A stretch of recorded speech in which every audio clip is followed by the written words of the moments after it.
ఇప్పుడు మనం చూస్తుంది ఇది స్పైనల్ జెట్ బాత్ అనమాట. ఇందులో మనకి స్పైనల్ ఇష్యూస్ ఏమున్నా కానీ, పెయిన్ రిలేటెడ్ కానీ, లేకపోతే న్యూరలాజికల్ ప్రాబ్లమ్స్ ఉన్నా కానీ, మెంటల్ అండ్ ఫిజికల్ బోత్ రెండింటికి పనిచేసే విధంగా మనకి ఈ అడ్వాన్స్డ్ టెక్నాలజీలో స్పైనల్ జెట్ బాత్ అనేది తీసుకొచ్చాం. ఇందులో మనకి పెరాలసిస్, హెమిప్లీజియా ఇలాంటి వాటిలో కూడా ఎవరైతే నర్వ్స్ అనేవి సరిగా పనిచేయకుండా నంబ్ అయిపోయి ఉన్న వాళ్ళకు కూడా ఈ ట్రీట్మెంట్ అనేది చాలా బాగా పనిచేస్తుంది.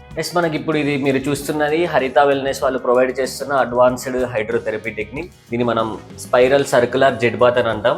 ఇదేంటంటే మనకి 360 డిగ్రీస్ నుంచి మనకి వాటర్ అనేటివి మన బాడీ మీద సర్టెన్ ప్రెషర్లో మనం హాట్ అండ్ కూల్ టెంపరేచర్స్లో అప్లై చేస్తుంటాం. దీంతో మనకి సెన్సేషన్స్ లాస్ అయిన వాళ్ళు కానీ, అనీమియా ఉన్న వాళ్ళు, పెప్టిక్ అల్సర్స్ ఉన్న వాళ్ళు మన సర్క్యులేషన్ ఇంక్రీజ్ చేయడానికి చాలా బాగా యూజ్ అవుతుంది. అండ్ దానికి తోడు మనకి నమ్నెస్ అండ్ పెరాలసిస్, కొంచెం లాస్ ఆఫ్ సెన్సేషన్ ఇలా ఉన్న వాళ్ళకి, హెడేక్స్ ఉన్న వాళ్ళకి, పెరిఫరల్గా న్యూరోపతీస్ ఉన్న వాళ్ళకి కూడా దీన్ని మనం చాలా బాగా అందుబాటులో పెట్టారు. దీన్ని యూజ్ చేసుకోండి. మీ అవసరాన్ని బట్టి 3 రోజుల, 7 రోజుల లేదా 14 రోజుల వసతి సదుపాయంతో కూడిన ఆరోగ్య కార్యక్రమాలు అందుబాటులో ఉన్నాయి.